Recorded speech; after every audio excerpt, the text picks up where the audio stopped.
WhatsApp hey guys, এইবাৰৰ বানপানীৰ ফলত এতিয়ালৈকে প্ৰায় 9জনৰ মৃত্যু হৈছে আৰু 8 লাখতকৈ অধিক মানুহ বানপানীৰ কবলত আছে। আপোনালোকে হয়তো এইবোৰ ইতিমধ্যে গমেই পাইছে। এইটো অকল এই বছৰৰে নহয়, অসমৰ মানুহ অৰ্থাৎ আমিবোৰ এই বানপীড়িত সমস্যাত প্ৰত্যেক বছৰতে ভুগিব লগা হয়। তো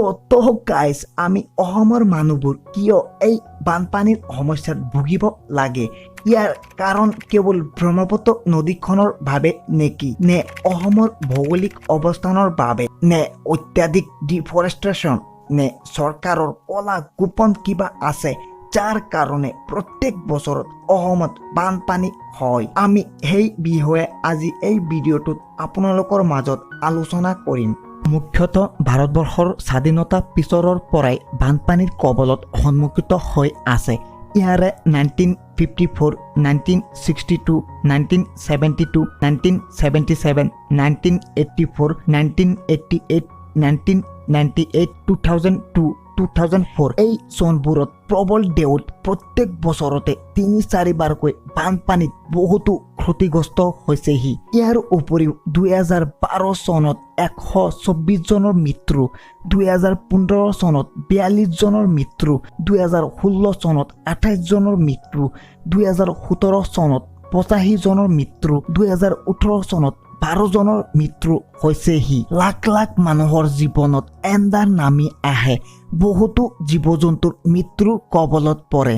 তো গাইজ, এতিয়া আপোনালোকক কম অসমত কিয় প্ৰত্যেক বছৰত বানপানী হয়। আমাৰ সকলো আগতকৈ এইটো বুজিব লাগিব যে অসম সদায়ে ভাৰতবৰ্ষৰ সকলোতকৈ বেছি বানপানী হোৱা ৰাজ্য। আমাৰ ৰাজ্যখনতে দেশৰ সকলোতকৈ বেছি বানপানী হয়। ইয়াৰ কাৰণ হৈছে ব্ৰহ্মপুত্ৰ নদী, যিটো অসমৰ মাজেৰে বৈ গৈছে। এইটো বহুত আনষ্টেবল অৰ্থাৎ অস্থিতিশীল নদী। ইয়াৰ যিটো ডাইৰেকশ্যন বহুত সলনি কৰি গৈ থাকে। বিশেষজ্ঞসকলৰ মতে 1950 চনত অসমত যিটো প্ৰবল ভূমিকম্প হৈছিল, তাৰ পিছৰ পৰা ই পূৰ্বতকৈ আৰু বেছি অস্থিতিশীল হৈ গৈছে। লগতে এই ভূমিকম্পৰ ফলত টেকটনিক প্লেটতো অলপ লৰচৰ হৈ গৈছিল। এতিয়া আমি বুজিম ব্ৰহ্মপুত্ৰ নদীয়ে বানপানী কেনেকৈ আনে। ব্ৰহ্মপুত্ৰ নদী য'ৰ পৰা ষ্টাৰ্ট হয় সেইটো অসম তথা ভাৰতবৰ্ষৰ বাহিৰৰ ৰাষ্ট্ৰ চাইনাৰ তিব্বতৰ পৰা।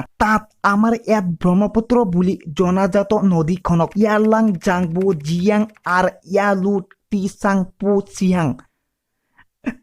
কি নাম বে গাইজ, ক্ষমা কৰি দিব। এনেও মই লিখা পঢ়াত অলপ কমজুৰি, তো স্পেলিঙত মানে ভুল হ'ব পাৰে, মানে উচ্চাৰণত, তো ক্ষমা কৰি দিব। ইয়াত দিয়া হৈ আছে, পঢ়ি ল'ব। আৰু নদীখন যেতিয়া আগত বৈ ই ডাইৰেক্ট আহি অৰুণাচল প্ৰদেশত প্ৰৱেশ কৰে। অৰুণাচল প্ৰদেশত ব্ৰহ্মপুত্ৰ নদীখনক দিহাং বুলি জনা যায়। আৰু এইটো যেতিয়া অসমৰ তিনিচুকীয়াত প্ৰৱেশ কৰিয়ে অসমৰ মাজেৰে বৈ যায়, যাক আমি সকলোৱে ব্ৰহ্মপুত্ৰ বুলিয়ে জানো।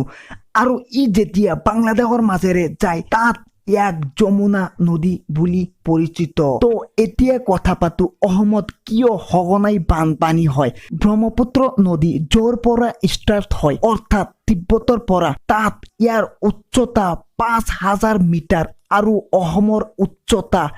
মাত্ৰ 100 মিটাৰ। তো গাইজ, এতিয়া আপোনালোকে কওকচোন, যেতিয়া এটা নদী 5000 মিটাৰৰ উচ্চতাৰ পৰা বৈ আহিব, তাৰ বেগ কিমাননো হ'ব পাৰে? আৰু এনেদৰে ইয়াৰ ওপৰৰ পৰা পানী বৈ অহাৰ বাবে ই পানীৰ লগতেও মাটি আৰু বহুতো ধৰণৰ আৱৰ্জনা কঢ়িয়াই লৈ আহে, যাৰ ফলত নদীৰ তলৰ ভাগৰ ঠাই বাঢ়ি গৈ আছে আৰু পানীত থকা ঠাইৰ পৰিমাণ কমি গৈ আছে। আপোনালোকে জানে ব্ৰহ্মপুত্ৰ নদী কেৱল নিজৰ পানীবোৰে বৈ নাথাকে, ইয়াৰ বহুকেইটা উপনৈও আছে। এনেই ব্ৰহ্মপুত্ৰত পানীৰ কম নাই আৰু এই উপনদীবোৰেও ব্ৰহ্মপুত্ৰক আৰু পানীৰ পৰিমাণ বৃদ্ধি পোৱাত অৰিহণা যোগায় সেইটো কেনেকৈ আহক অলপ বুজি লওঁ ইয়াত চাওক ইয়াৰ পৰা লোহিত নদী বৈ যায় ইয়াৰ পৰা সোৱণশিৰি নদী বৈ যায় ইয়াৰ পৰা ধনশিৰি নদী বৈ যায় মানস ৰাষ্ট্ৰীয় উদ্যানৰ মাজেদি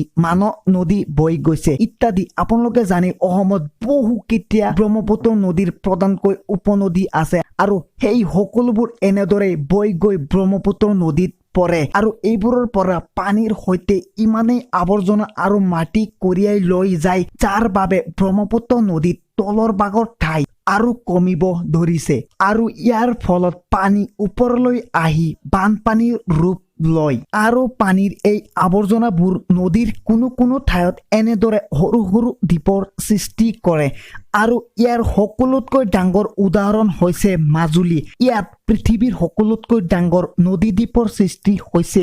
আৰু এইটো এই চিল্টৰ বাবেই সৃষ্টি হৈছিল এতিয়া গাইজ আপোনালোকে এটা বস্তু অলপ ধ্যান দিব যে এই ব্ৰহ্মপুত্ৰ নদীয়ে দিনত প্ৰায় 2.2 মিলিয়ন টন আৱৰ্জনা বা মাটি কঢ়িয়াই আনে এই 2.2 মিলিয়ন টন পৰিমাণটো ইমানেই বেছি যে যদি এইটো উলটাকৈ ব্ৰহ্মপুত্ৰ নদীখনৰ মাজৰ পৰা উলিয়াব বিচাৰো তেনেহলে আমাৰ ডেইলি প্ৰায় 1 লাখতকৈ অধিক ট্ৰাকৰ প্ৰয়োজন হ'ব যদি ডেইলি 2.2 মিলিয়ন টন মাটি নাবাৰিলে হয় তেনেহলে ইয়াত 2.2 মিলিয়ন টন পানীয়ে থাকিলে হয় য'ত বানপানীৰ সমস্যা অলপ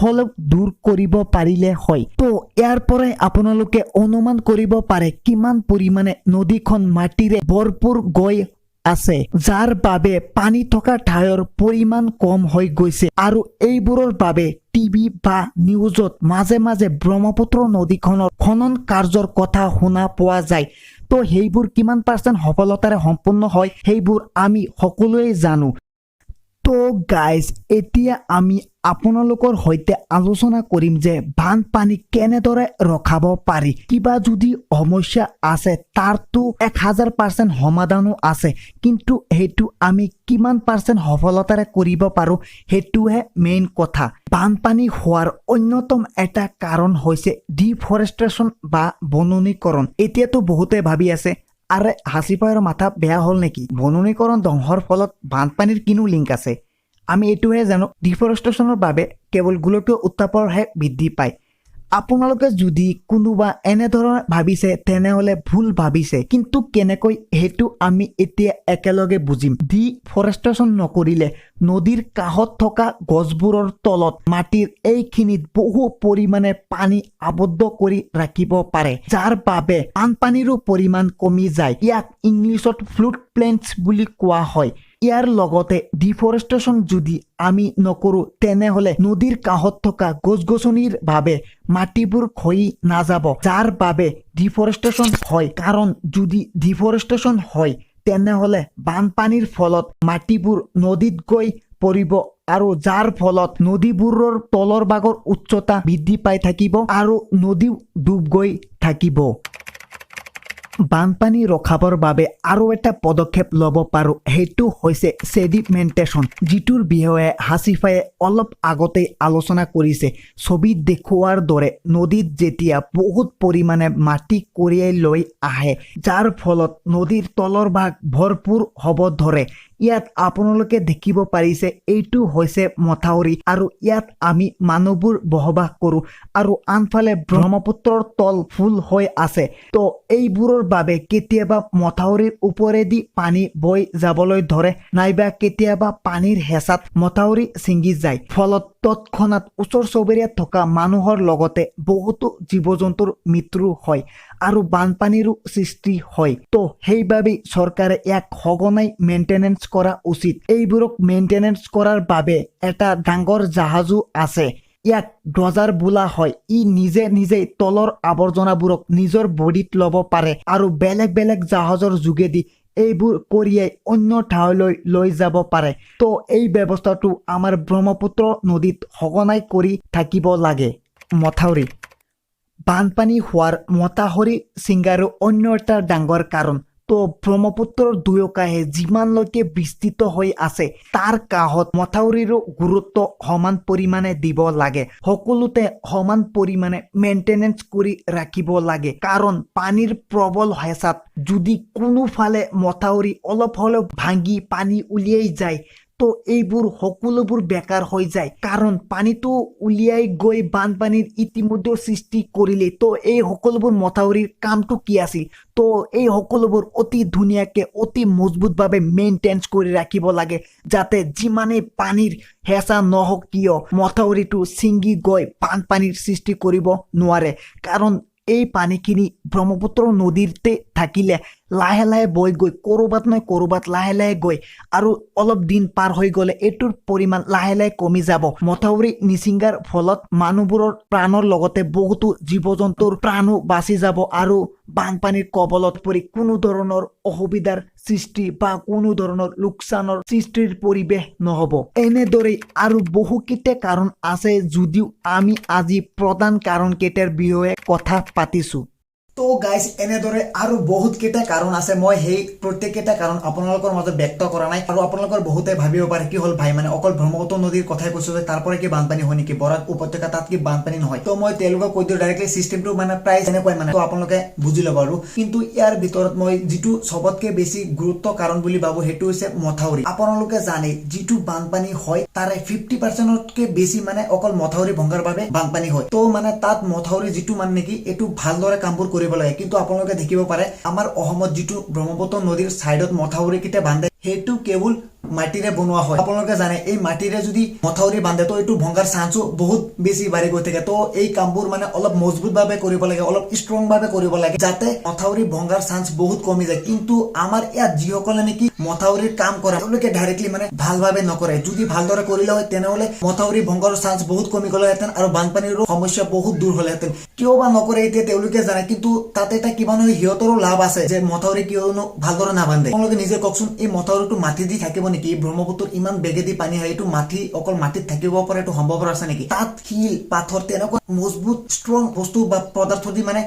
মথাউৰি কেইটা বনাব লাগে আৰু এনেদৰে মানে প্ৰত্যেক বছৰতে শ শ কোটি টকা অকল মথাউৰি নিৰ্মাণৰ কামতে মানে গভৰ্ণমেণ্টৰ ব্যয় হয় তো যিসকলে নেকি মথাউৰি বনোৱাৰ কাম কৰে তেওঁলোকে এইটো অলপ ভালভাৱে কৰিব লাগে তেওঁলোকৰ মূৰত হয় এটা নেগেটিভিটি কিবা থাকে নহলে কিয় অকল তেওঁলোকে